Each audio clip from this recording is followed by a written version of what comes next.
Ashama harka fuune kabajamtoota daawwattoota Gadaa News Network akkuma tanaan dura beekamuun sagantaa daandii milkaa'inaa irratti har'as keessummaa tokko qabadhee isiniif dhiyaadhee jira. Keessummaan keenya har'as weellisaa beekamaa fi jaallatamaa Ifaa Taliilaa jedhama. Weellisaa Ifaa Taliilaa keessummaa keenya taatee nu argamuu keetiif sagantaa daandii milkaa'inaa irratti waan nuuf argamteef hedduu galatoomi ulfaadhu siin jecha baga nagaan dhufte. Ayyee ashama harka fuunee saanam alaaman hundi keessanuu nagaadha baga nagaan na eegdan jechuun barbaada. Ayyee Ifaa yeroo baay'ee hojii keetii fi wantoota ati hojjettu weellee qofa osoo hin ta'in hojii nama boonsuu fi waan tokko tokko waan tola ooltummaa ati hojjettu ilaalaa ture jira. Mee Ifaa Taliilaa eessa dhalatee guddatee amma eessa jiraata? Godina Shawaa Bahaatti aanaa Boosatti magaalaa Walancitii iddoon jaamtu jirti. Isheerraa ammoo kiiloomeetira 41 fagaatee jira. Ganda qotee bulaa Xaddachaa Dheechaa yookaan Feexoo jedhamu tokkotu jira. Achittiin dhaladhee almost umuriin koo xiqqoo erga dabalee booda gara magaalaa Walancitiitti galeeni. Magaalaa Walancitiitti kananii umuriin kan koo haga barataa kutaa 8 hangan ta'utti magaalaa Walancitiin ture. Achi immoo bara 1997 immoo gara magaalaa Asallaa deemeeni.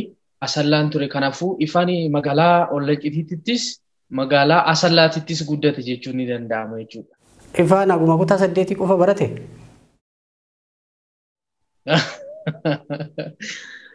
Lakki dhugaa dubbachuudhaaf ogummaa miidhagina dubartootaatiin diploomaan qaba.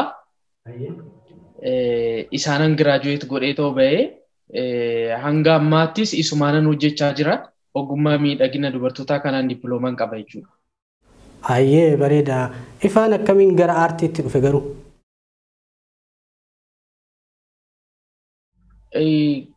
Gara aartiitti dura akkuma nama kaaniitu aartiin kennaadha. Dura kennaa qabaachuu qabdaa. Kennaa sana ammoo cimina hankeetiin fayyadamtee shaakaltee akka inni ol guddatu goota. Kanaafuu an dura tiyaatiraan hojjechaa ture. Tiyaatira ijoollee wajjiniin taane yeroo mana barumsaa kaardii fudhannu ni jiraami. Yeroo sanarratti maatiilee gara mana barumsaa dhufanii barattoota wajjin dhufaniif tiyaatira hojjenneetoo dhiyeessaa turre. Tiyaatiraan hojjechaa ture. Garuu gaafani dhufee magaalaa Asallaadhaa galu waldaan dargaggoota sarqeedhamu tokko jira. Achi keessa immoo ergan galee booda tiyaatira hojjechuun jalqabee tiyaatira sana innaan hojjedhu tiyaatira gubbaarratti iddoo wayii irratti iskiriiptii barraa irratti sirba jaalalaa tokko ni sirbaafii jedheeti daayireektarichi kan barreesse barreessan kan barreesse ennaa isa sana shaakalu daayireektarichi immoo iddoo itti sirbu kanatti sirba tokko sirbinaan jedha. Tiyaatira sana innaa hojjennu jechuudha. Bakka sana irratti sirba Taaddalaa Gammachuu reefu gadhiisee takkittii tiyyaan sirbee ture. Innaan ani takkittii tiyya sana sirbu warreen tiyaatira sana taa'anii tolaalan warreen gamaggaman warreen yaada irratti kennanii uummatatti dhiyaatu isaatiin dura yaada irratti kennanii gamaggaman dhumarratti innaa koomentii kennan ifaan sirbuu ni danda'a yaada dhukaasanii. Kiiboordistiinis jarreen weellisanis achi turre waan tureef yeroo sanatti dhugumaa weellisuu ni danda'a mucaan kun jedhanii sirbeedhanii har'atanii na jajjabeessanii sirba Taaddalaa Gammachuu takkittii tiyyarraa jalqabeen sirboota Caaluufaa Jaamboo Jooteefaa sirbaa suuta gara shaakalaatti dhufe osoo nan hin beekin kanan muuziqaa keessa seene jechuudha. Akka tasaa ta'ee tiyaatira irratti si'a waanan sirbeef innaa jalqabnu guutumaan guututti muuziqaatti seenee haala sanaan kan deematoo dhufe jechuudha. Ayyee hojiin jalqabaati uummata keetiin wasi barsiise ka jalqaba gallakkistee uummataa wasi barsiise hojii kan kee keessaa kaminni?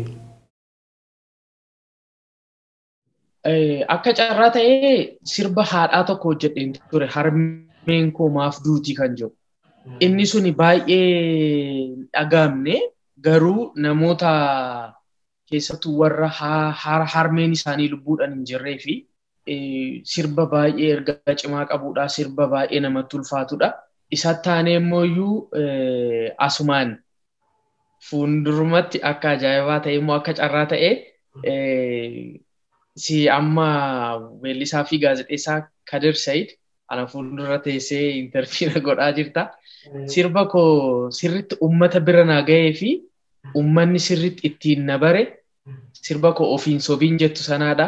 Ofiin sobinii sana immoo uummanni akka beeku ati hin beekta waan ta'eef uummanni akka beeku kan hin barbaadu walaloos jedaloos kan hojjete si weellisaa fi gaazexeessaa Kadir Saididhaan walaloof jedaloo sirba ofiin sobinii jettu uummanni naa jaalate san kan hojjetee toonaaf kenne isheen sun immoo sirriitti akka inni uummata keessa seenu na goote sumaanis jira. Jarreen kun lamaan uummata bira akkan sirriitti ga'u na godhanii jiru. Asumaan uummata fuulduratti galatoomisiin jechuun barbaada sillee. Ayyee ulfaadhu ifa atis galatoomii mee sirba sanirraa xiqqoo osoo nuu jettee uummata keenya nu affeerte. Isa kamii? Sirba uummata si barsiise kama jaalattu? An ofiin sobinii baay'een jaaladha. Seenaa dhugaarratti hundaa'eetoo barreeffame ta'uusaa sirriitti haalli waan osoo beekuuf. Dabalatamuu sirbicha baay'een jaaladha. Uummata biras ga'eera waan ta'eef uummanni sittiin beekaa yeroo baay'ee numaayyuu warreen akka kiraayiteeriyaatti fudhataniif ergaa cimaadha qabaa. Keessattuu nama maallaqaa fi waan qabuun nama sossobuudhaan gara jaalalaa taas fiduudhaaf adeemuuf ergaa cimaa qabdi waan ta'eef namni baay'eenis koomeenta na godha. Yaadas baay'ee yaada gaarii naa kennan waan ta'eef an xiqqoo ishee irraa jedhaa isin guutuusaa dabarsuu ni dandeessanii. Ofiin sobiin anaa miti kan sossobdu tajaajiltee suutaan kan boojitu duroo firraan si baree ati qubaan qabdu adabadhu taa'ee ofittiin aliyyaa'ii. Dhugaadha duraan toltu dabarsine imanani miti gocha wal argine anarraa miti sirranatti dhufte jaalala kaachalee kaatara cabsite akkan si jaaladhu silaa duruu beektaa. Jabada kana maaliif narraa tolta jechaata deema jechuudha. Hayyee ifa hedduu galatoomii sirba kana uummata keenyaaf yeroo waliif deebina.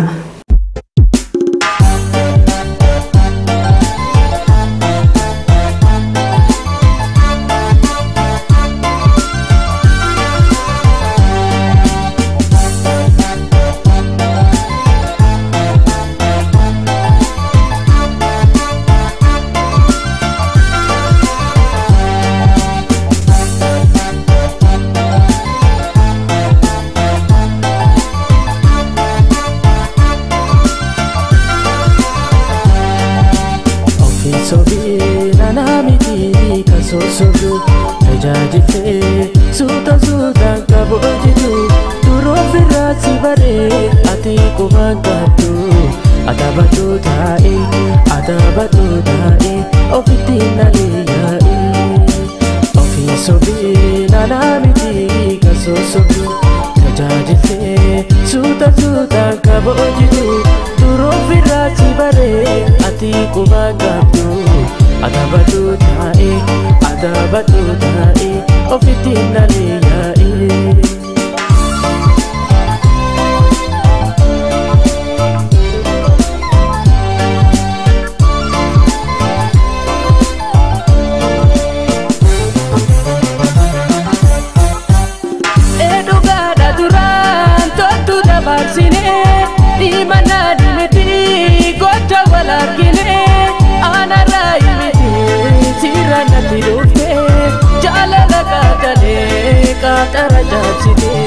Zangi jalalati seta ketakia Bodia metifi kene hatakia Ida metandira jalala keti Arkamala kati menati demi Akan si jalatu sila duru beta Bocha badagana Malif naratota Abinya kekana Amana susuju Jalala kulkulu Malif nadawatu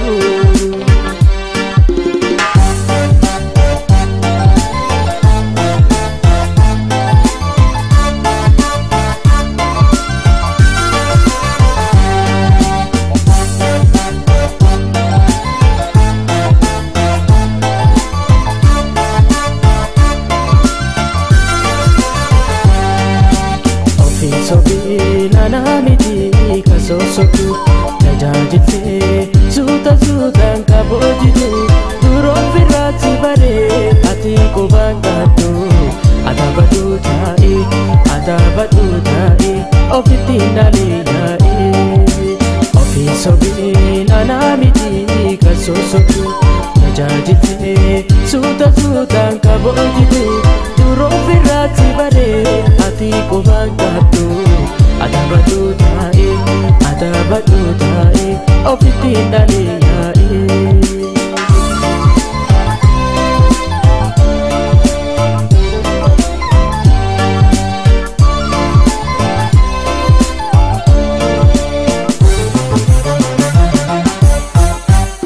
Wangabdu hundara baratu sinjala kabeni fintensa ni bada gargala dandi jabandar bangalana madiba irbuzen medide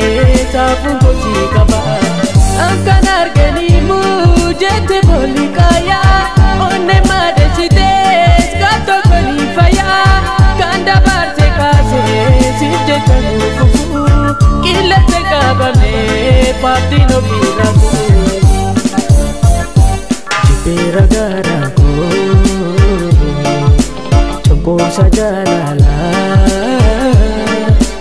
Undu hiriyuma malaga magala Simbira absaltu ta'u ke balera Deme nagayati ke kunagaera Jipera garanko Congorsa jalala Undu hiriyuma malaga magala Simbira absala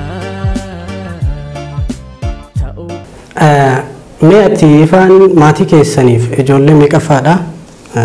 Haala ijoollummaa keetii maal hojjetaa dabarsitee maal hojjetaa guddattee bifa kamiin jireenyi kan kee keessatti bakka kana geette? Ani maatii kootiif hangafa. Haati koo Caalidha Ifaa Taliilaa Caaliiti maqaa miidiyaa irratti Ifaa Taliilaa Caaliin jedhama. Ifaan ana Taliila abbaa kooti Caaliin immoo harmee kooti. Maqaa harmee kooti dabaladhee yaamama. Ani keekiyyaatu jira isa taanee immoo addunyaa kajamu jira. Nu lamaan gara aartiitti gorree jira. Addunyaa kan jennu kun immoo barataa cimaadha. Amma yuunivarsiitii barachaa warreen ammaan boodas jiranii warri gara shubbisaatiin dhufaas jiran jiru waan ta'eef of fuulduratti kan itti adeemuu ta'a jechuudha. Gaafii isa lammaffaa garuu sin dhageenye sirriitti. Baay'ee bareeda. Jechuun ati maqaa harmee keetii kana waan dabalatteef seenaa addaa wayiitti qabdamoo maaliif? Harmee kootiin Caalidhaan naa wayii teenyaa sofneeti. Nan guddisne dadeesse maleedha. Ana kan na guddise haadha biddeenaa abbaa kootii kaarruu hanjaamtota akka jirti. Haadha baay'ee kabaju akkanan guddadhee lubbuudhaan jiraadhee as ga'u nama na godheedha haati kuni. Yeroo ammaa kanatti hin jirtu lubbuudhaani. Rabbi jannata ishee faalaatu. Just isheetu na guddise waan ta'eef gaaf tokko maazarii wajjin Caala harmee teenya Caalii wajjin hin taa'ee naanaasa'u maaliidhaaf nan guddisinati mee akkamiin akkana deesseeyyuu haala jiru natti meedheennaa nan gaafadhu ammoo si hammadheetan jira naan jetti. Agartee umurii ishee 14 irratti ana na hammattee jirte jechuudha. Daa'imummaa isheetiin kan abbaan koo ishee fuudhee butanii fuudhanii buttaadhaan fuudhanii sanaan booda aannan dhaladhee waan baay'ee ana garaatti na baattee waan baay'ee argiteetti ciniinsuu isheetirratti waan baay'ee argitee jirti. Iddoon anaaf qabdus iddoo addaa ta'uu isaatii fi dirqama jireenyaa waan ta'eef jireenyi waan itti ulfaateef malee ana dhiistee deemuun isheedhaa sirrii akka hin taane akka amantuu fi even hanga dhiifaan mayettee hanga na gaafachuutti geesse. Umurii ishee 14tti na dee'oo ennaa na deemsu maal rakkoo akkamii keessa akka isheen dabarsitee ennaa na yaadu baay'ee natti dhaga'amaa ture. Kana ennaa na laalu yeroo baay'ee haati ni ulfoofti garaatti ni baatti ni deessi ni guddisti. Kan itti yaamamu garuu abbaadha. Akkuma seera biyyattii keenyattiyyuu ilmi abbaadhaa yaamama. Akka safuu Oromootittis ilma abbaadhaa yaamama sirrittiin beekaa sirrittiin amana kana. Garuu maqaa haadha keenyaan kaasu yeroo baay'ee Kadir Sayyidoo jedhamu maqaa haatetii aan amma hin beeku. Maaliif wanti maqaa haatetii kaasu hin jiru. Guddistee sitti dadhabde. Hamalee ilmoo isaanii sirritti jabeessanii akka abbaa ta'anii akka haadhaa ta'anii obboleettii ta'anii warreen guddisan jiru. Dubartoonni kun anaaf goota waan ta'aniif haati kootis haadholii akkasii sana keessa jirti waan ta'eef maqaan isheedhaa akka ka'amu akka ka'u waan hin barbaadee fi Ifaa Taliilaa Caaleedhee ofitti moggaase ofumaa kooti. Biraazariidhanis warreen natti dhiyaataniinis ennaa mari'annu yaada bareedaa kan kaaste yaada dhunaa kaasanii Ifaa Taliilaa Caaleedhee ittiin of yaame. Inumaayyuu ammanumaayyuu baratameera maqaa abbaadhaa hunda dhiisanii Ifaa Caalii jedhanii namoonni na yaamanis jiru. Ilma Caalii warri jedhanis jiru. Ani kanuma hundattuu nan gammada waan ta'eef kabaja dubartiidhaaf qabuu fi kabaja haadhaaf qabuudhaan kan inni Ifaa Taliilaa Caaleedhee of yaame malee safuu Oromoodhaa cabsuu kootii miti. Karaa maatii warra abbaa kootii akaakayyuu koo jibbu kootii miti. Ifaa Taliila Buttaati. Buttaa roobaa baay'ee nama ani kabaju nama na gargaarii akkan ani guddadhu na godheedha kaarruu wajjin hin ta'e waan ta'eef kabaja haadhaaf qabuudhaaf barbaadeen kanan itti fayyadame malee dhimma biraa qabaatetii miti. Ayyee namni akka kan kee yookaan haadha ofii biratti hin guddanne haadha buddeena harka guddate hedduun jiraachuu mala. Kanaaf jechamee sirba haadha keetiif sirbite san nutillee dhaga'uu qabna uummanillee dhaga'uu qaba. Irra nu buusiti asumaan ammoo harmee tantee nuti hundinuuyyuu jaalannaa ati akkanatti haadha tantee jaalachuun ammoo kabajaa guddaadha. Ulfaadhu siin jechaa mee sirba san irra nu buusi yeroo takka. Harmeen koo maaf duutii deesseen koo maaf duutii harmeen koo maaf duutii deesseen too maaf duutii namu akka isheen jiru namu akka isheen tolu.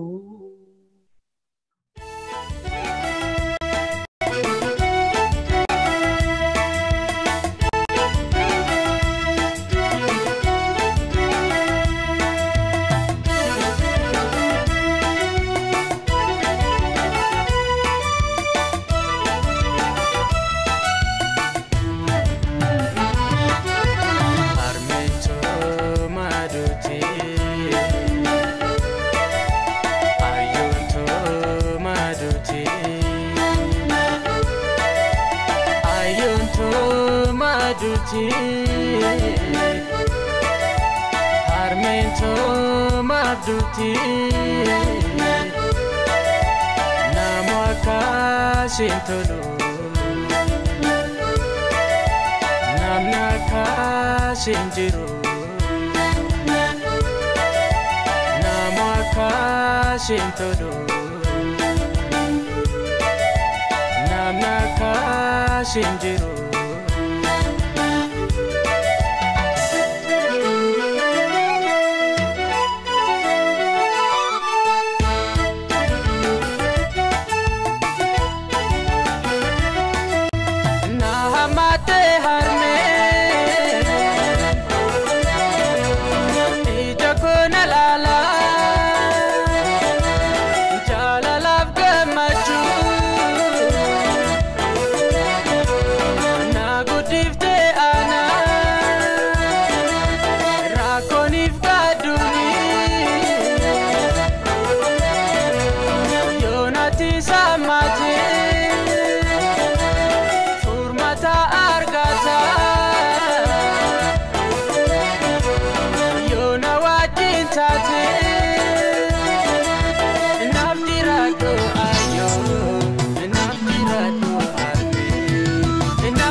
Deessento maduti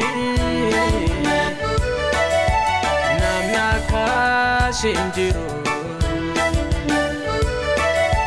namu akka isheen tolu namni akka isheen jiru namu akka isheen tolu.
Kabajamtoota daawwattoota Gadaa News Network daawwachaa jirtan kun sagantaa daandii milkaa'inaati.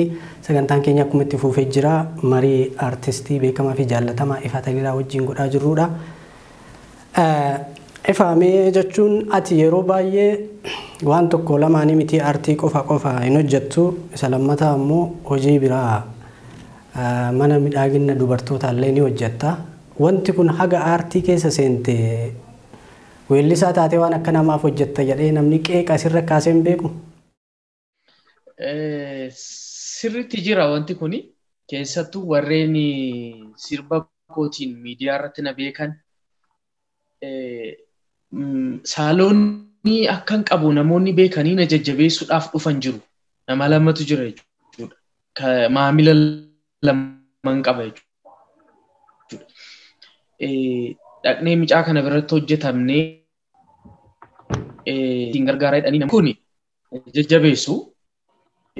Hamillee natti horu wanti hojjechaa jiru isa sirrii ta'uusaa of fuulduras sirriitti fooyyessee akkan hojjechuu qabu warreen natti himanidha warri kun guddaa galatooman.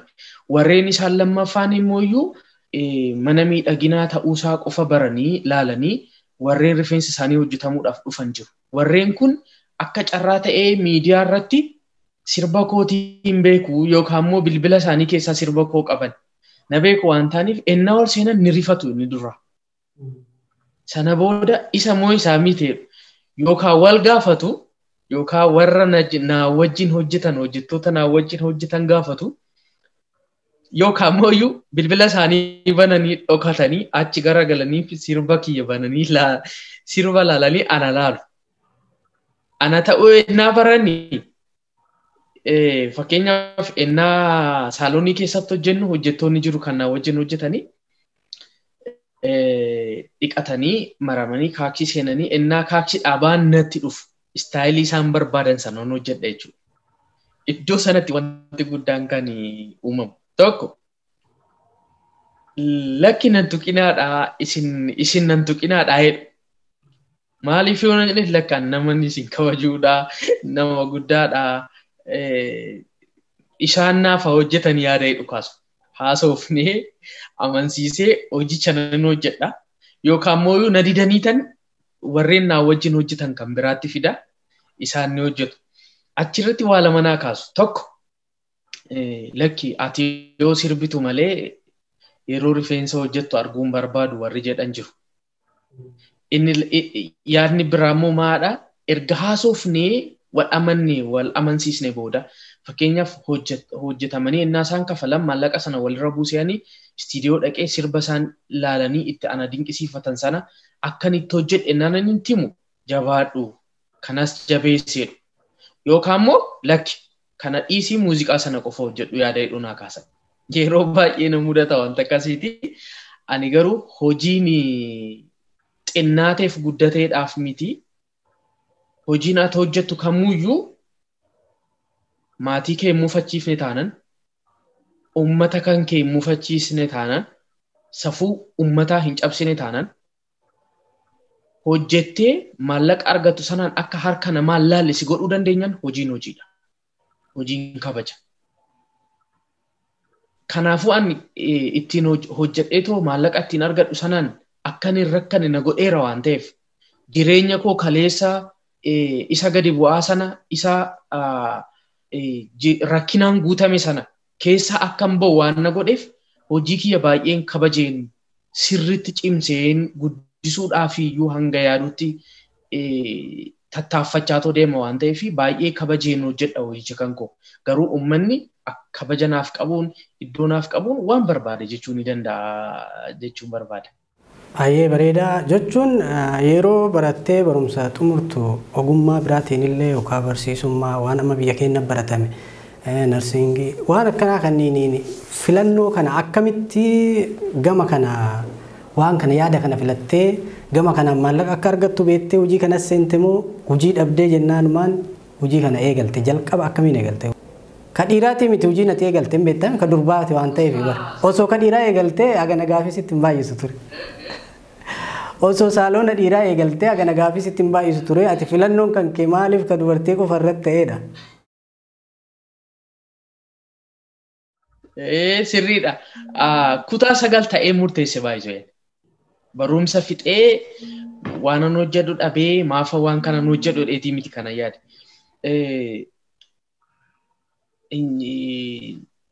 Waan kana namoonni xiyyeeffannaatti kennu qabu. Namni tokko tokko amma innaa baratu maal ta'uu barbaadda jettee innaa gaafattu dooktaradha. Kun hawwiidha. Namoonni tokko tokko cimanii deemanii hawwii isaanii sana galmaan ni gahu. Namoonni tokko tokko immoo bakka isaan yaadan saniin alatti kan argamu yeroo baay'ee. Ani garuu kutaa 9 innaan baradhu baay'ee challenge na godhaa ture. Keessattuu yeroon walancitiitti baradhu barumsa koo kutaa 9 kanan addaan kute balaa qarshii 130tiin. Qarshii 130 kafalama gidduutti. Qarshii 130 sana ani eessayyuu fidee kafaluu hin danda'u ture yeroo sanatti jechuudha. Mana barumsaatiyyuu innaan deemu dabtara kan koo durseen bitadha ture ganna keessa. Warreen mukkeen fireen isaanii nyaataman jiru. Hudhaa, qurquraa maal warree jedhaman jiru. Isaan sana gurguraan jala dabtara bitadhee lafa kaa'aa ture. Magra haameenii warreen horii qabaniitti faa warreen buna gurguran faatti dhaqee magra sana gurgureeni dabtara jalaa bitadha ture. Yilifoormiin surreen jala akka keelloo wayiiti gubbaan isaa adiidha. Surree erga hodhisiifadhee booda shamizii sana garuu hodhisiisuu hin dandeenye. Naannuman ani mana qarshii 17 kireeffadhee jiraadhu tokko jira. Micaani ollaa kiyyaa tokko immoo jira. Abbaan isaa uffata hodhaa.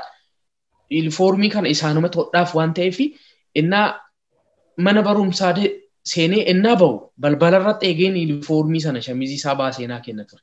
Ishee sana uffadhee dhanni seenee innaa achii bahu immoo mana dhaqeen kennaaf. Maaliif ganama inni uffatee ittiin seena waan ta'eef. Osoo chaalenjii kana keessa deemaa jiru qarshii 130 kafalaa jedhamee ani kafaluu hin dandeenye.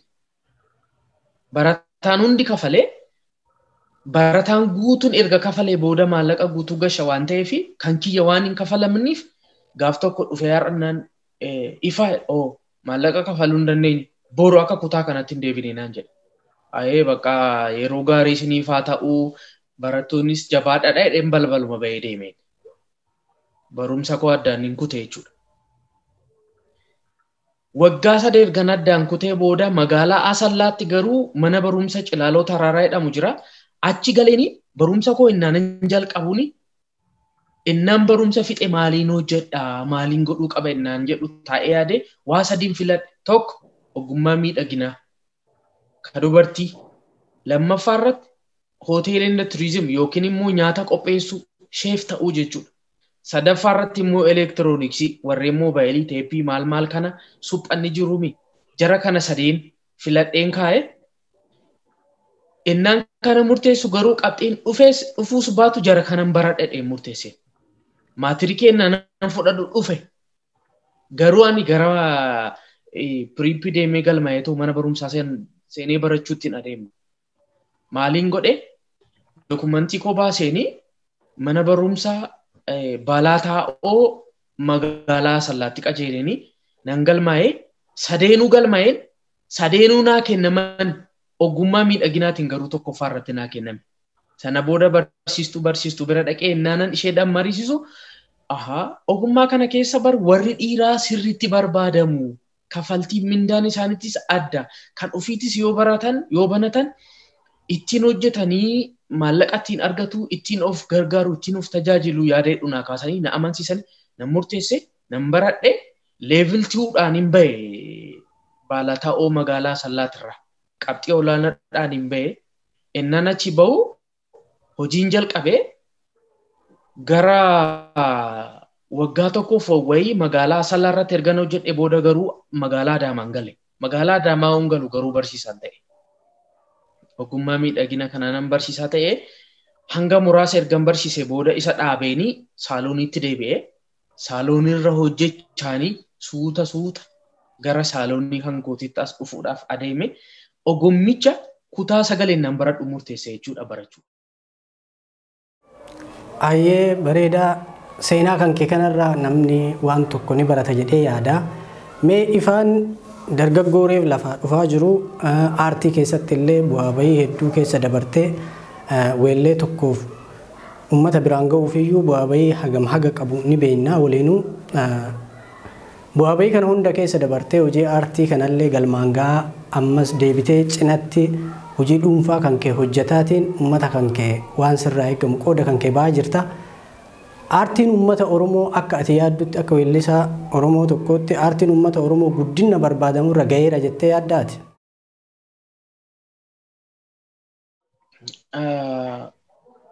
Kana murteessuudhaaf natti ulfaataana. Gaaffiin kun yaada lama yaadan lama akka kennitu nama godha waan ta'eef. Tokko warreen guddateera bakka durii miti kan jiru fooyyaa bareedatu jira gara kiliipitiin gara shubbisaatiin gara uffata aadaa fayyadamnuun gara ergaa dabarsuuni gara aartistii haaraa gara aartiitti fiduutiin innaa laalamu fooyyaa bareeda fideera guddateera warri jedhan jiru. Warri lammaffaan immoo aartiin tokko guddate kan jennu artistiin tokko aadaa ummataa, uffata ummataa, afaan kana irratti xiyyeeffatee ennaa hojjetu gama kanaan jijjiirama guddaa fidee artistiin immoo yoo akka dhuunfatti maallaqa irraa argatee jireenyi isaa fooyya'ee yoo jiraachuu danda'e afaan ummata Oromoo, aadaan ummata Oromoo yoo sirriitti ittiin addunyaa irratti ittiin mul'atu danda'e aartiin kun guddate jennaa jedhanii lafa kaa'u. Yeroo ammaa kanarratti immoo yoo laallu artistiin keenya yeroo baay'ee rakkataadha. Yeroo dhukkubsate maallaqa uummatarraa kadhachuuf adeemuu, konsertii qopheessuuf adeemuu, buusii garaagaraa walitti buusuudhaaf adeemuudhaaf kan ilaallu. Sirboonni isaa garuu ol jiru. Kaaseeta isaa hoo lakkoofnu eessa kan deemedha lakkoofsan jechuudha. Kanaan wal cinaa qabnee yoo laallu guddates hin guddannes jechuudhaaf baay'ee namatti ulfaata. An amma akka dhuunfaatti ifaan maal jedha jettee yoo lafa naa keesse akka duriitirra meeshaaleen itti fayyadamnu jijjiirama qaba. Ooxinnaate kaameraan fayyadamu jijjiirama qaba. Warreen ogummaa kanarratti hirmaatan baay'een isaanii yoo xinnaate hanga tokko baratanii barachuu soo baatanii mooyyuu yuutuubiirra googiliirra iddoo garaagaraarra seenanii ilaalanii of abdeet godhanii kiliippoonni keenya ammayyaaniitoo akka ba'an gochuu irratti jijjiirama baay'eetu jira. Gara faayidaatiin hoolaallu faayidaa lamatu jira. Tokko aadaa ummata Oromoo, afaan ummata Oromoo, uffata, shubbisa kana baasuudhaan jijjiirama bareedatu jira. Gara faayidaatiin. Faayidaa isa lammaffaatiin artistiin maal irraa argachaa jira yoo itti ilaalte mooyyuu maalirraa argachaa hin jiru. Amma bar sirbi hojjetamee ennaa warreen piroodakshinii hojjetanitti ennaa kenninu yuutuub irratti fe'aniitoo maallaqni ni kafalamaa jedhamee duratti fe'ameetoo maallaqni kafalamaa fi jiru. Ani agarre sirboonni kan koo yuutuub irra jiru. Garuu sirba kootiin maallaqa tokkolleen argane nagaarra gahu. Faayidaan inni duraa aartii ummata Oromoo keessatti waaniin ba'uun qaba jedhee taphadheen jira. Inni tokko isa kanaadha. Inni lammaffaa immoo kabajaa fi jaalala ummata biraattiin argadheera. Namoonni na beekanii na jajjabeessanii kabaja guddaa naa kennaa jiru. Na jajjabeessaa jiru. Inni kunis hojii aartii an hojjedheen kan dhufedha. Gara faayidaatiin garuu wanti tokko illee hin qabu. Ergan sirbaa kiyya jaaffaa hojjedhee waggaa 2 hin deemu. Maaliif? Walaloof jedaloon dhabameeti miti. Warreen kaameraaf editingii hojjetan dhabameeti miti. Arreenjimentii warra hojjetamu dhabameeti miti. Rakkoo artistii hundaatu ta'ee kan argamu rakkoo faayinaansiiti. Maallaqa hin qabdu. Nu gargaara jetteeti seenaa gaafatte akka waan kadhatteetti ilaalama. aartii uummata Oromootiif waa gumaachaa jedhanii yaadurra akka waan kadhatteetti yaadan. Inni sun immoo sirrii miti. Kanaafuu maal goona ana dabalatee artistoonni birootis maal godhan obsaa suuta deema. Sirbi tokko qofti hanga waggaa 2 waggaa 3 ture. Hanga tokko sirboota kootis hin beekta. Warreen ati sirreessite siin jira. Warreen weellistoonni birootis naasi sirreessan jiru. Even hojjetamanii dhumanii kafaltiin istiidiyoo irra jiru waan hin dhuminiif sirbi tokko qofti hanga waggaa 3tti sirboonni na jalaa taa'an jiru. Rakkoo faayinaansiiti, rakkoo maallaqaati. Osoo sirba hojjennee gara ummataatti dhiyaate sanarraa galii han argannu ta'e deebineeti immoo waan bareedattiin hojjechuu dandeenya ture. Isa san gochuu hin dandeenye. Maaliif kana gochuu hin dandeenye isa jenne waan baay'ee qaama baay'ee lafa keenyuu dandeenya. Isa keessa seenuun barbaadu.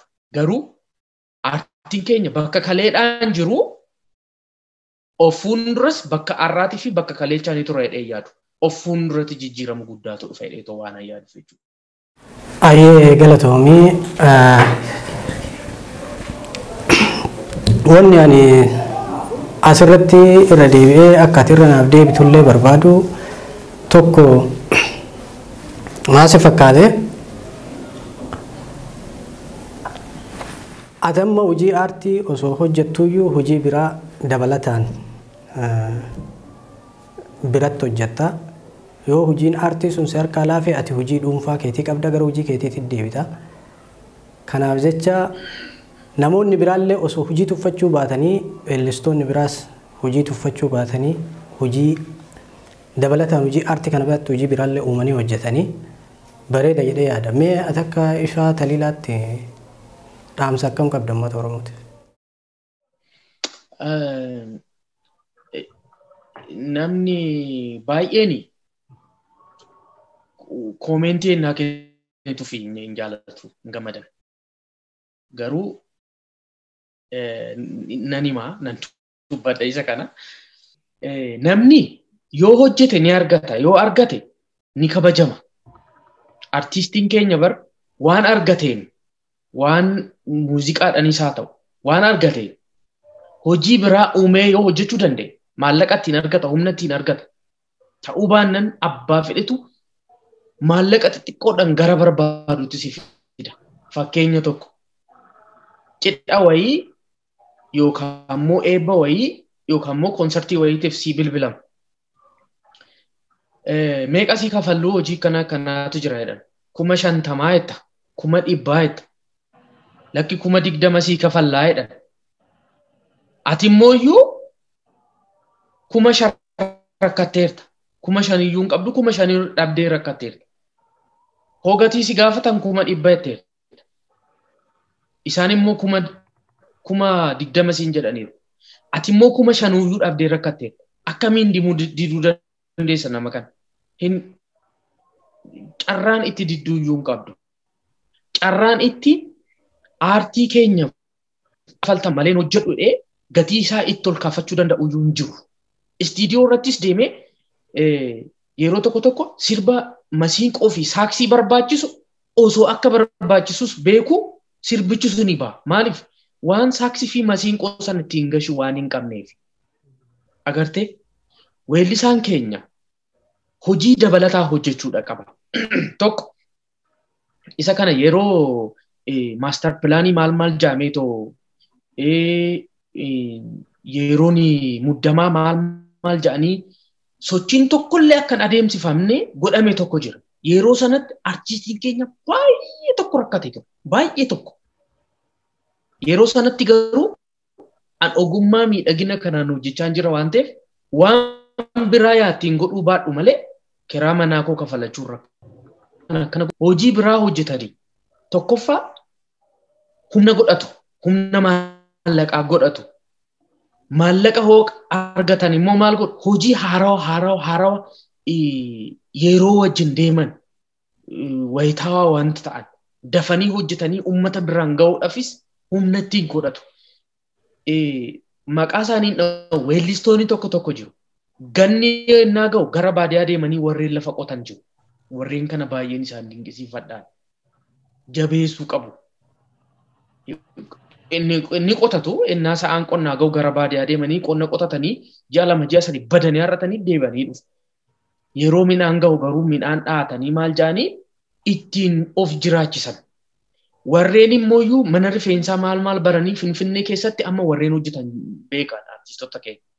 Warreen kun fakkeenya nama biraatiif ta'u.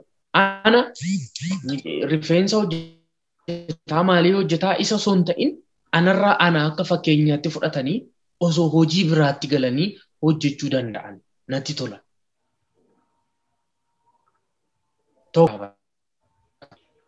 Warri shubbisan umuriidhaan danga'a. Dubartiin gaafa deessee nafti isheedha dabale warreen shubbisa gadhiisanii ba'an argaa jirra. Sana booda maal hojjechaa jiru? Gaafii guddaadha inni kun. Hojii biraa cinaatti hojjechuu dandeenyan garuu kun ta'uu baates hojii biraa qabatte adeemta. Weellistoonni keenya waan argatan qabatanii hojii biraa hojjechuu.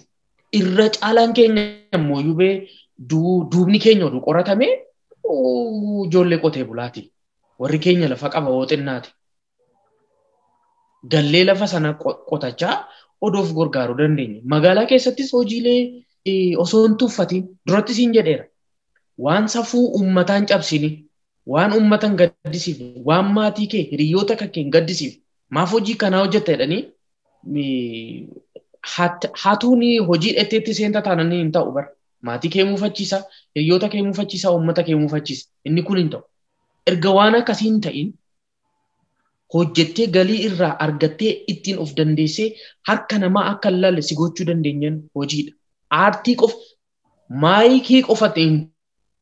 Ati hojii aartii kanaa fi hojii saaloonaa kan amma hojjettu kana lachuu hojiidha waan ta'eef kun ammoo aartiidha. Uummata kan kee ittiin yaada qabdu ittiin ibsattee uummata kan keetii dhaamsa kee ittiin ergaa kan kee ittiin dabarfatta. Kun ammoo hojii keeti hojii keessan hagamitti amantaa itti amantummaan akka amma dubbattu kanatti hojjetta. Isa lammataa ammoo kamiin irra jaalatta lamaan keessa?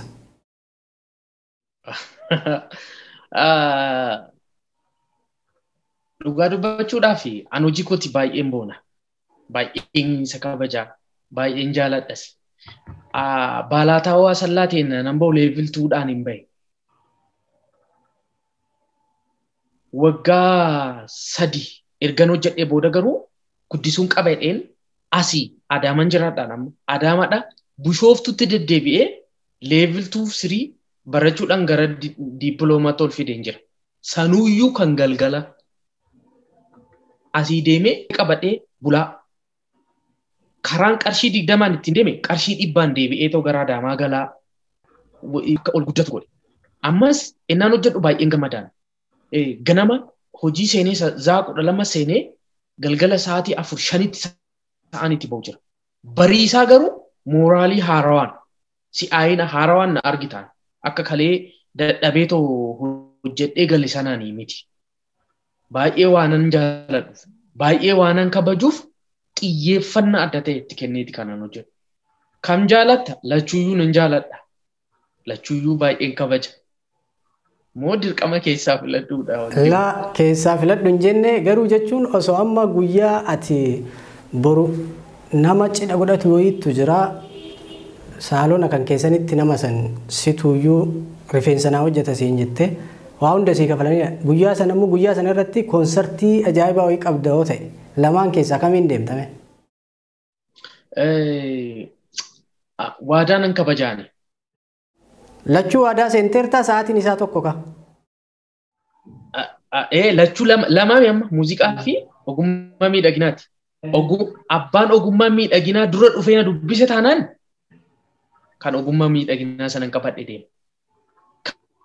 Kan muuziqaadhaa san dhufee na dubbise taanaan kan muuziqaa sanan qabadhe deema. Fakkeenyaaf saalooniitti dhufanii misirroo inaasofna qarshii 4,000 sii kafalla jedhanii walii gallee namni biraa immoo dhufee nu qarshii 10,000 sii kafala nu hojjedhu jedhanii abaddan dura dubbadheera waan ta'eef hin godhu waan akkasii.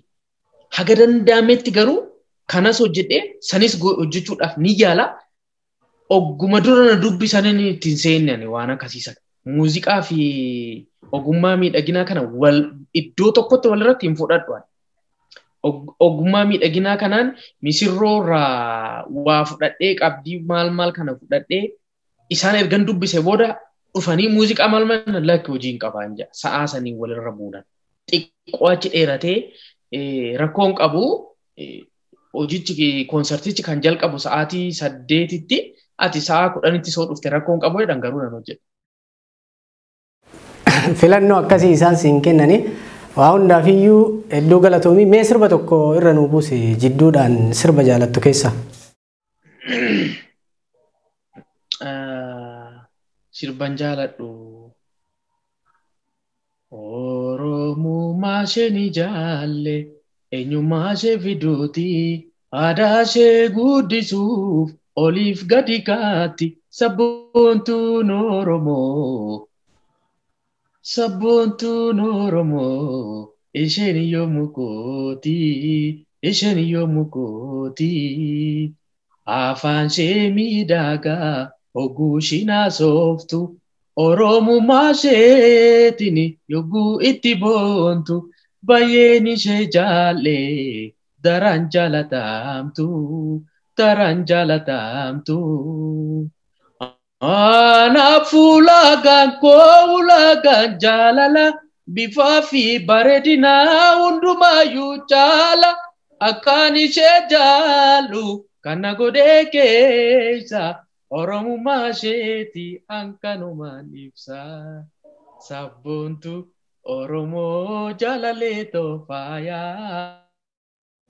Ayyee ifaa iddoo galatoomii ifaan hojii aartiitii fi hojii mana saalonaa qofallee hin hojjetu waan biraa cinaatti kaatee hojjettuu fi tola ooltummaa nam biraa irratti hin agarre.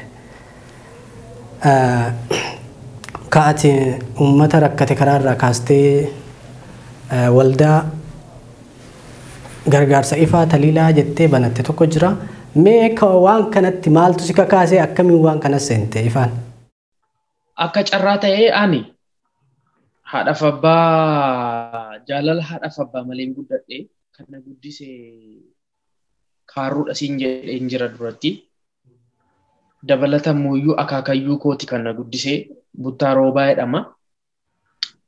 Nama namaaf na'uudha nama warra ebeluu manni maaf hin aarre je'ee nama gaafatudha. Oromoon warra ebeluu maaf manni aarre je'ee gaafata. Manni aarree taanaan wanti bilcheessan hin jiru jechuudha. Wanti bilcheessan hin jirre taanaan ibiddi hin qabatu. Ibiddoo hin jiraatiin manni aaru. Akaakayyuun kun nama akkasii ture waan ta'eef isarraa waan baay'ee bareera. Yeroo midhaan madaabaraatti naqee namaaf kennu argeera. Yeroo namni rakkatu waan danda'uun yeroo inni gargaaru argeera. Fardarra godhatee ennaan deemu karaarra qoreenuu jiraatu bu'eedhee qoree karaarraa kan kaasu na kaasisisu argeera. Aniifati fardaaf luka qabnaa kan luka hin qabne kan ija hin qabne kan kophee hin qabne karaa kanaan dhufuu danda'edhee gaarummaan xiqqoorraa jalqabee hanga guddaatti akka ta'e na agarsiiseera. Waan hunda caalaa garuu yeroon barumsa baradhu akkuma duratti sitti hime dabtara koo bitachuudhaaf firee qurquraa fuudhaa magra koboota maal gurguraa hanga bituutti yeroon itti ga'eetu jira. Warreen suni ka'umsa tokko. Inni lammaffaa immoo innaan kutaa 4 baradhu dabtara tokko irratti muuziqaa fi ispoortii barreessaan ture. Muuziqaa fi ispoortii dabtara tokko irratti innaan barreessu barsiisaan ispoortii na barsiisu dhufee gurra koo na qunxuuxee arratee maafi dabtara ispoortii kanarratti muuziqaa barreessitaa je'ee na gaafatee dubbachuu hin dandeenyani wiixata hoo dhuftu natti agarsiistanaan jedha. Anachi baanaan magaalaa Olancitii naannoo Caaraa jedhamtu tokko jira. Achitti kanan guddadhe waan ta'eef naannoo sana namicha tokkotu jira. Abbaa suuqiti. Isa bira dhaqee madaabaraa abbaa dhibbaa sannaa kenni meedheenii irraa fudhadhee deemeen koboota guuree fideen warra daabboorraa binnee nyaannu tokko jira. Haadha sanatti dhaqeen koboota sana gurguree dabtaratti hin bitadheedha. Sana booda guyyaa 2-3 sana barreessee irraa gara gashee wiixate naan dhaqu itti agarsiise. Ammas deebi'eedhaas na qabeennaani sindaallan seenaan jedhe. Lakkii ati sirriidhaan jedheen. Maaliif dabtara tokko irratti lama barraa'uun isaa sirrii miti waan ture. Ani immoo rakkinarraa kan ka'e waan ture waan sanaan kanan godhe. Sanaan booda dhufee magaalaa Adaamagaleen saaluunii kan dhuunfaa kootii banachuu kootiin dura isteeppii qaba. Tokko dura qaxarameen hojjechaa ture. Lammaffaa immoo meeshaa saaluunidhaa kireeffadheen hojjechaa ture. Sadaffaa irratti kanan meeshaa bitadhee kan dhuunfaa kootii hojjechuu jalqabe. Yeroon meeshaa kireeffadhee meeshaa kiraa kafalaa, kiraa manaa kafalaa, kiraa hojjettootaa kafalaa hojjetaa ture sanatti nama kaaksii gashineeti balbala gubbaa hin oo'a waan ta'eef gadi bahee hin taa'a. Micaan wayii dhufeeti naa bilbili meeyii naan jedhe. Haadheen bilbila gadi baasee lakkoofsa natti mee bilbilee itti kennu. Kaaseet harmee too dhuftu jedhee boo'a. Ni boo'a. Ni ilaala. Haasee waawwaa jeeraan cufee bilbila natti kennee inni fiiguu taanaan harka qabee maalii jedhee. Ana kan na barbaachisu daftara 8. Abbaan koo garuu jaanaa bitee itti si dabala kanaan baradhu naan jechaa ture. Amma immoo kanumaan baradhu naan jedhaa. Daftara tokko irratti barumsa 2 barreessaa. Barsiisan immoo naallolaa jira naan jedhe. Kanan ani kutaa 4tti muuziqaa fi ispoortii daftara tokko irratti barreessaa ture sana yaadadhe. Ofitti qabeeni suuqiidhaan naqee daftaras qalamas bitee kennee fi ammaan booda yoo rakkate ana na gaafadhuun jedhee. Micaan suni daa'imti suni kan si ajaa'ibu yoo xinnaate umurii isaa 7 haga 8 kanan caalu daa'ima xinnaadha. Yeroo gara mana barumsaa deemus ifaa oonan akkana hidhee ilaalee akkana naan jedhe. Yeroo mana barumsatiis galu na yaamet akkana naan jedhe. Ani garuu sanaan booda tasgabba'uu hin dandeenye hojii nama tajaajiluu nama gargaaruu kana nan hojjedha.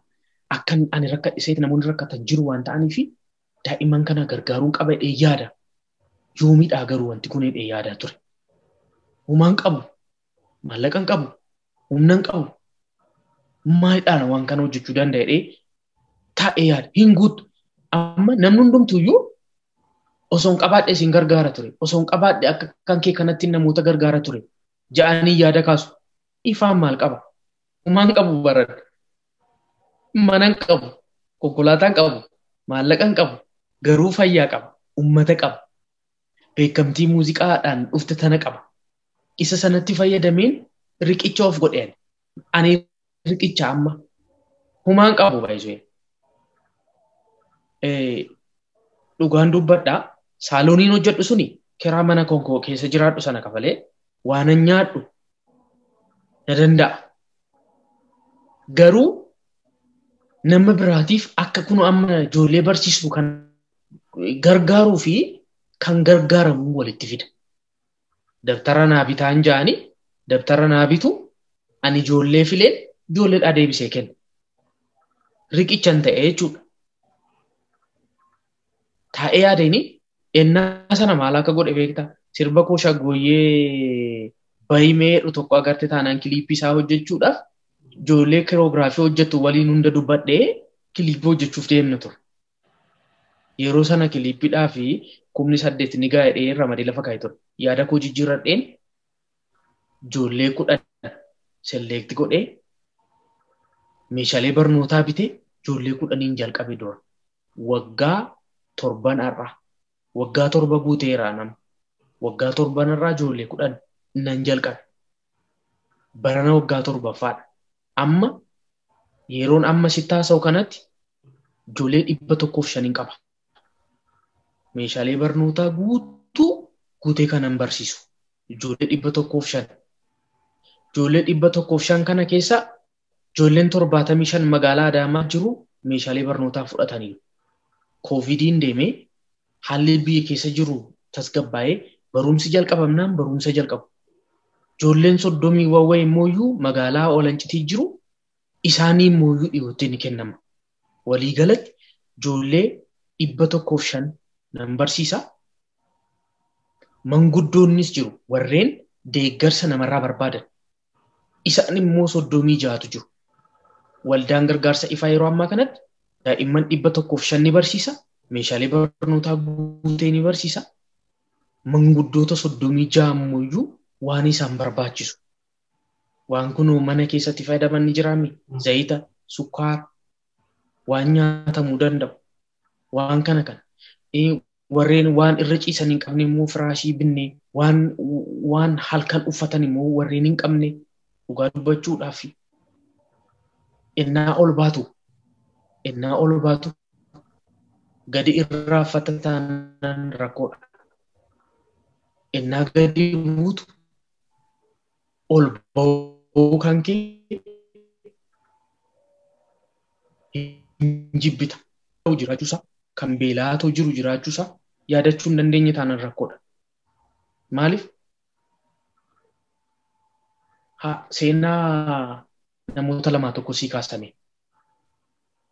Tokko haadha baay'ee dadhabduudha. Ilma tokko qabdi. Ilmi sun immoo suusii qaba. Inumaayyuu waan ishee harkaa qabdu hunda bubbutee namatti fayyadamudha. Asuma magaalaa Adaamaa keessa. Facebook irratti poosti godhaniiti natti ergan. Ifaa mee haadha kana laaleedhan.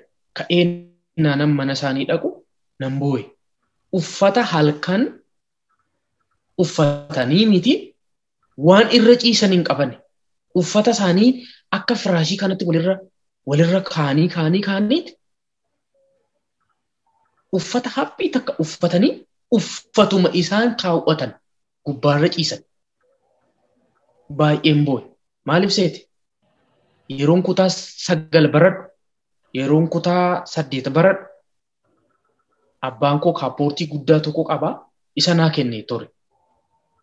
Yeroo inni boqotu, abbaan koo innaa boqotu, baay'ee rakkachuurra kan ka'e kaappoortii isaa guddaa kana galgala ijoollee wajjin wakii innaa baanu kaawwadheen ba'a. Innaa gara manaatti deebinu immoo afeetan uffata biraa uffadhe kaappoortii san akka firaashiitti irra rafatu. Har'as namni waan akkasii sana godhaatu jiraatu jira. Haadha saniif firaashii, tiraasii, ansoolaa dabalata waan mana keessa ittiin bisheeffatanii waan bisheeffatanii nyaatuu danda'a. Waan kana binnee fuunee dhaqnee kennine. Look, inni biraa osoo wanta akkasii sun ta'uu baate natti tola. Innaa ati nyaattee quuftu namni biraa beelaa jiraachuusaa yeroo ammaa kanatti namni baay'een quban qabu. Inumaayyuu koovidiin dhufee xiqqoo sheeppin godheera malee namoonni baay'een ofii nyaatanii quufnan namni biraa akka beelaatoo jiru quban qaban namni baay'een. Kun immoo baay'ee ulfaataadha yeroo ammaa kanatti. Daa'ima sanarraa jalqabeen gargaaruu jalqabe. Yeroo ammaa kanatti barataa 105 fi manguddoota 36 of jalaa qabna. Inni kun inumaayyuu na hawwataa deemee yeroo ammaa kanatti inumaayyuu bal'atee waldaa gargaarsa ifaa jedhee qaama ilaallaturraa beekamtiitti baasnee biiroo kireeffannee miseensota 12 of jalatti qabannee hojicha sirriitti hojjetaa jechuudha. Baay'ee namoonni dhagaa jiranillee waldaa gargaarsa ifaa kana akkasii cinaa dhaabbatanii ka biyya keessaa biyya alaallee si gargaaran abdii qaba. Keessattuuyyuu wanti onnee namaa cabsaa deettuu takka qaamaan ati hidhattee gaafattu argee isa lammataa immoo ilma ifaa daadhii galaan taliilaa galaan jedhaman fakkaate fi akkasumas mucaan tokkollee weellisaadhaa Mustafaa Tujjaar jedhama. Haadha wajjin ilma isaa sibira dhuftee ture isaanillee gargaartee ture. Wanti ati godhaa jirtu kunniin ummanni bebbeekamaa yookaan tanaan dura ummata kennaafiyyuu sagalee ta'anii waaqooda guddaa ummata kanaaf ba'aa turan ijoollee weellistoota kennaatiyyuu manatti rakkachuu jiranii kana irraa ka'ee ummanni kenna namoota rakkatan ummata Oromoo kan rakkatee karaa rakkuuf akka gargaaran abdii qaba. Mee ati yaada kan kee gabaabsi seenaa kana xiqqoo irraa na dubbadhu sagantaa kennallee gara goolabuutti deemna waan ta'eef dura har'a baay'een gammadee jira. tokko isin uummata biraan nageessaniirtu. Inni lammataa immoo waldaan gargaarsa ifaa hojiilee garagaraatti hojjeta. Har'a ganamarraa jalqabee sa'aatii 6 fi wawweerraa jalqabee lammii keenya maatii harka qalleeyyii ta'aniif laaqana qopheessinee laaqana laachaa tolle har'a.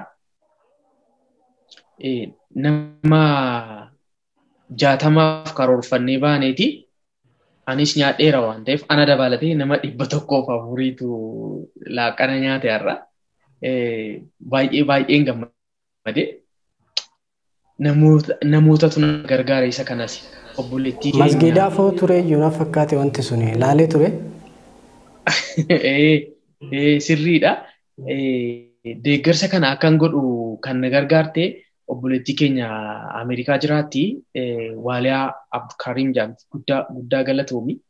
Uummanni keenya keessattuu obboleewwan keenya haadholiin keenya keessattuu biyya alaa jiran guddaa galatoomadha.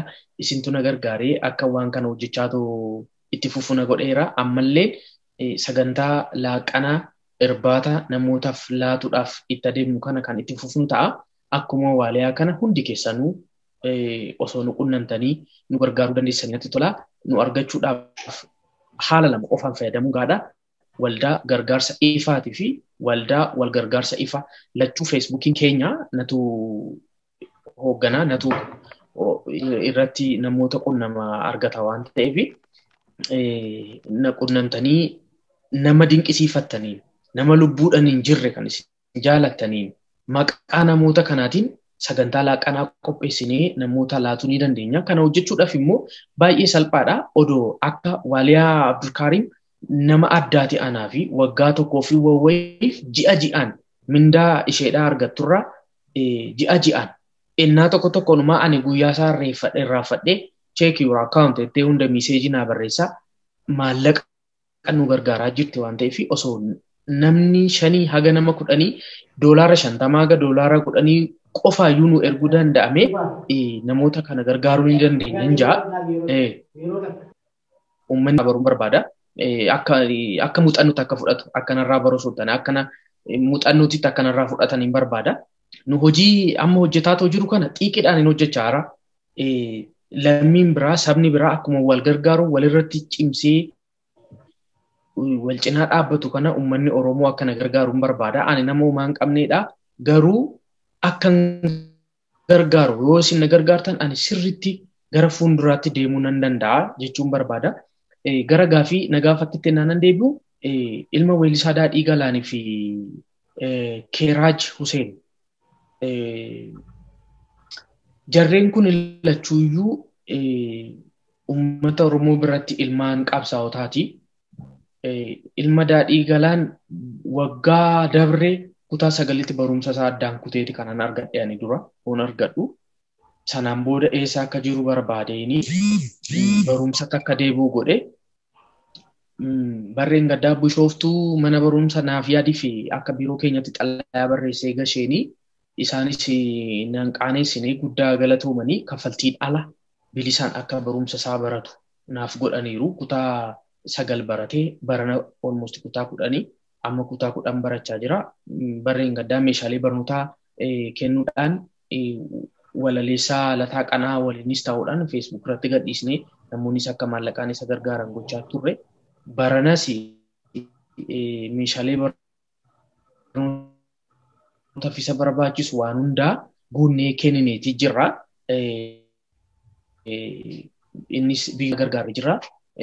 Dabalatamuyyuu Waaliyaa Abdulkarim ammas ilma Mustafaa Huseen 2 tokko kan Shaashamannee sanaa tokko mooyyuu kan amma ilma isaa gargaarre kan maqaan wal fakkaata.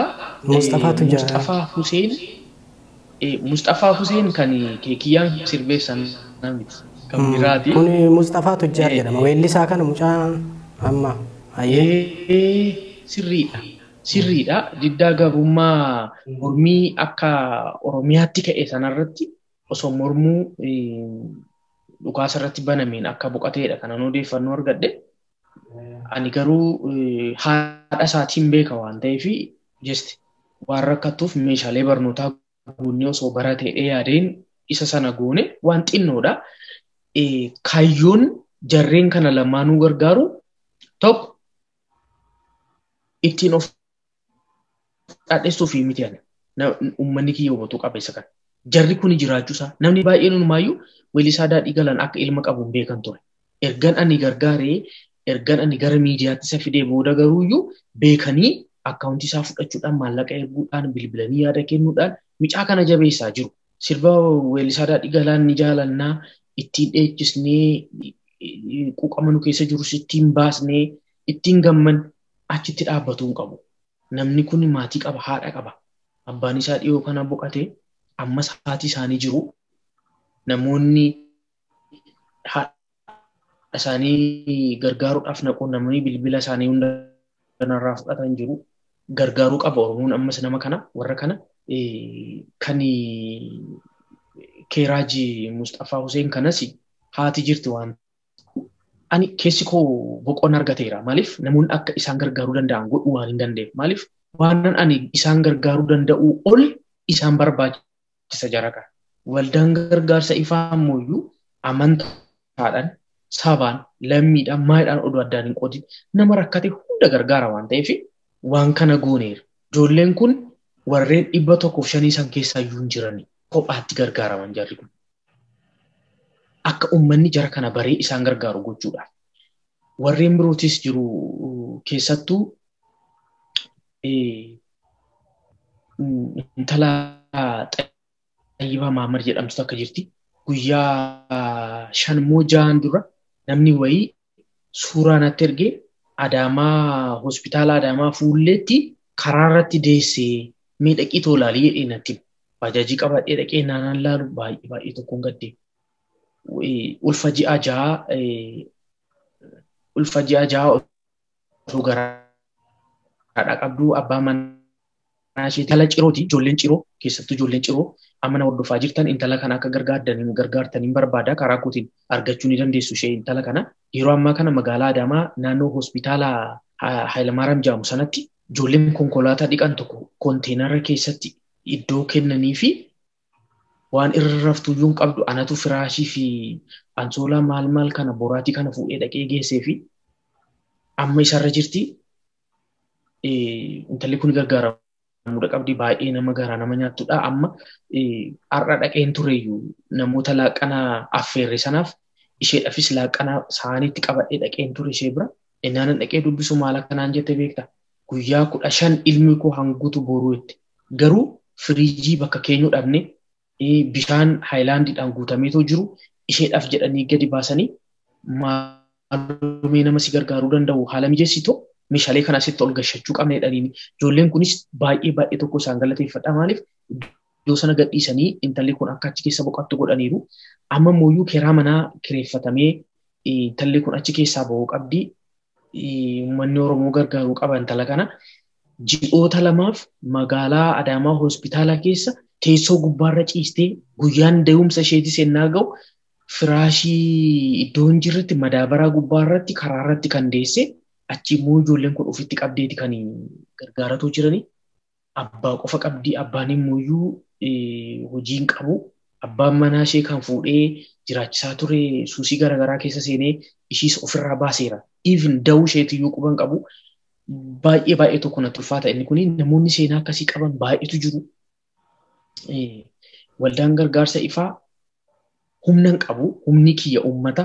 Uummanni na gargaaru qaba keessattuu warreen Euroop, Jarman, Kaanadaa fa'a keessattuu immoo dubartoonni biyyoota Arabaa, Dubaay warreen kana keessa jirtan baay'ee tokkoon isin kabajaa. Isaantu akkanii hojiilee kana hunda hojjedhuu danda'u na godhan waan ta'eef Waaliyaa Abdulkariim fakkeenya godhadhaatoo na gargaaraa jechuun barbaada kallattiidhaanii waldaa gargaarsa ifaa yookaan waldaa wal gargaarsa ifaa jettanii yoo Facebook irra sarchi gootan na argattu kallattiidhaan na barreessuudhaan na qunnamuudhaan nummooyyuu deebisnee akka namoota baay'ee gargaaruu dandeenyu akka na gootan jechuun barbaada. Warreen haga amma ga'utti na gargaartan garuu guddaa galatoomaadha. Kanan jechuu barbaadu kana gaafii dhumaa qabaachuu baannanii yaada koo isa dhumaa barbaada.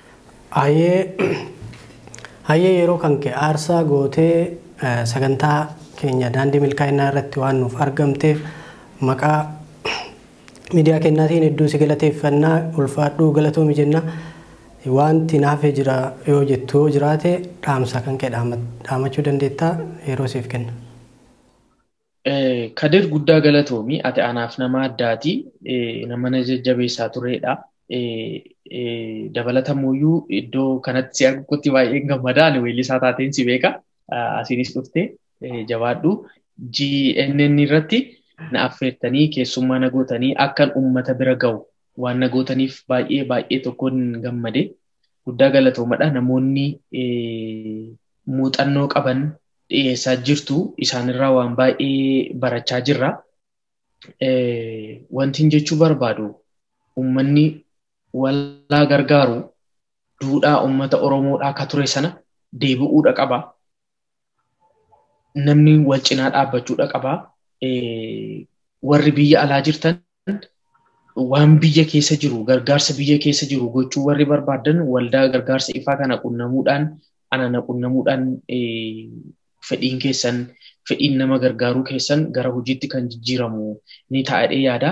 Dhumarratti wanti jechuu barbaadu sagantaa laaqanaa fi irbaata namootaaf laannu kana cimsee itti fufuun barbaada. Mana kireeffannee warreen haadholii manguddoota gargaaraa jiru kana keessaa namoota afranan tokko qabannee dhaabbataan xaafiin bitamee manni kireeffamee waan biddeen toshamee namoota kanaaf laatuu barbaanna waan ta'eef kallattiidhaan akka na qunnamtan jechuun barbaada. Carraa kanaan akkan uummata bira ga'u waan na gootaniif isin baay'ee guddaa galatoomadha. Gadaa News Network jechaan ittiin isin galateeffadhuun qabu uummanni nagaa biyyi nagaa madaalliin namummaa gaarummaadha.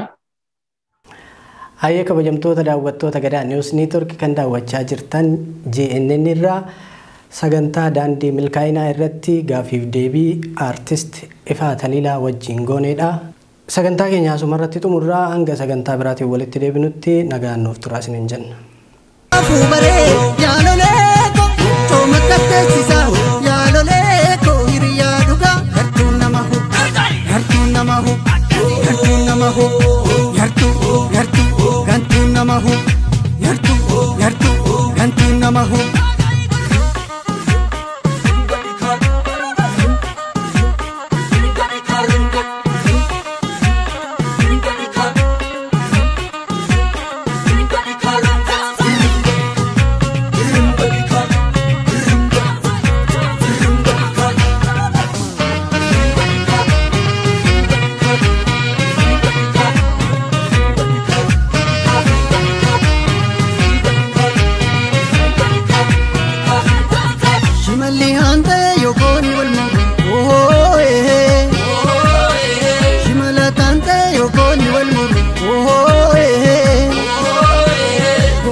Emoleko, ya igana